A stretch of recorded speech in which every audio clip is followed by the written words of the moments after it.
नमस्कार, मी अजित देसाई। गेले 6-7 वर्ष मी क्रिसॅन्थेममची ग्रोइंग करतोय आणि याच्यात सर्वात महत्त्वाची गोष्ट अशी की मी पूर्वी जे बेसल डोस वापरायचो प्रत्येक फ्लशला, तेव्हा मला बरेच प्रॉब्लेम यायचे। प्रॉब्लेम असे यायचे की शेणखत आणले की ते क्वालिटी मिळायची नाही, शेणखत सांगून घोड्याचं खत द्यायचे आणि त्याच्यामुळं बरेच वीडिंग प्रॉब्लेम येत होता, बाकीचे माइट्स थ्रिप्सचा प्रॉब्लेम यायला लागला होता जास्त। नंतर पेस्टिसाइड भरपूर वापरायला लागले, त्यामुळं बराच मी हे झालो होतो। आणि आमच्या इथे कृषी पंढरी म्हणून दुकान आहे, त्यांच्या इथं मी विचारलं की मला चांगला बेसल डोस पाहिजे, तर त्याबद्दल काय तर मग एकदा 2016ला नेचर फर्टिलायझर केअरचं एक सेशन होतं। त्या सेशनला मला त्यांनी फोन करून आवर्जून बोलवून घेतलं। मी त्या सेशनला गेलो तर त्यांचं एक प्रोडक्ट होतं ग्रीन हार्वेस्ट म्हणून, तर ते बघितलं, त्यांची माहिती बरीच ऐकली मी सगळी।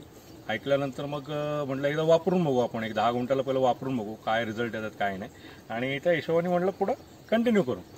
मग सचिन शेठ आपले जे कृषी पंढरीचे आहेत त्यांच्याकडनं मी ते घेतलं आणि एका 10 गुंठ्याला पहिलं वापरलं आणि बाकी ठिकाणी मी शेणखत टाकलं होतं आणि इकडे टाकलं होतं। तर मला त्याच्यात स्टेम लेंथला, नंतर पानाच्या साईजला, नंतर पेस्टिसाइडला खूप फरक पडला, खूप भयंकर फरक पडला।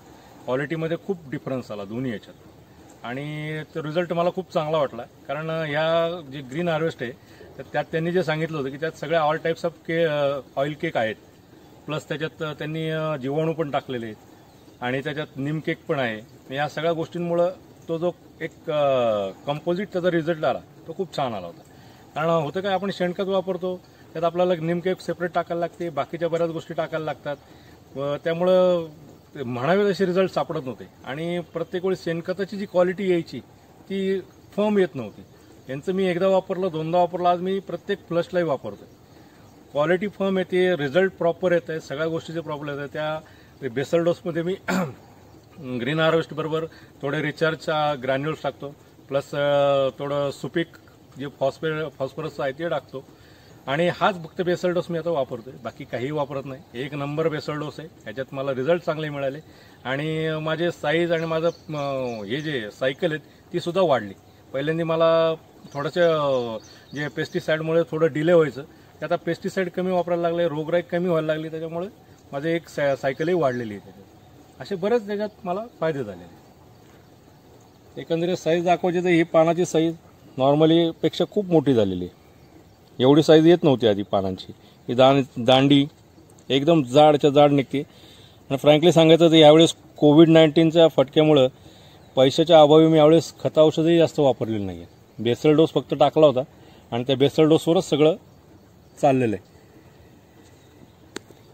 तर एकंदरीत क्वालिटी एकदम उत्तम आहे, काही प्रॉब्लेम नाही आहे। माझं तर म्हणणं असं याच्या पुढे जाऊन की हे बेसल डोस टाकल्याने मला खत औषधात सुद्धा बरंच फरक पडला आहे। जे मला आधी म्हणजे मी शेणखत टाकून सुद्धा मला जी भरमार खतं टाकायला लागत होती ती पण आता कमी होत चाललेली, त्याचंही पर्सेंटेज माझं कमी होत चाललेलं आहे।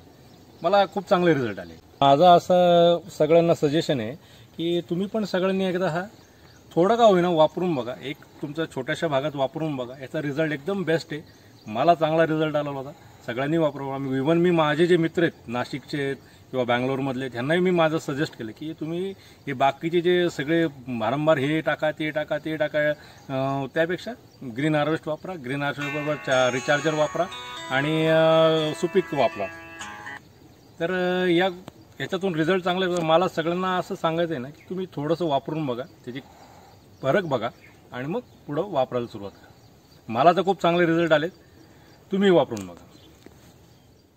नेचर केअर फर्टिलायझर्सचे नैसर्गिक पेंडीयुक्त खत ग्रीन हार्वेस्ट, रासायनिक खतास सक्षम पर्याय।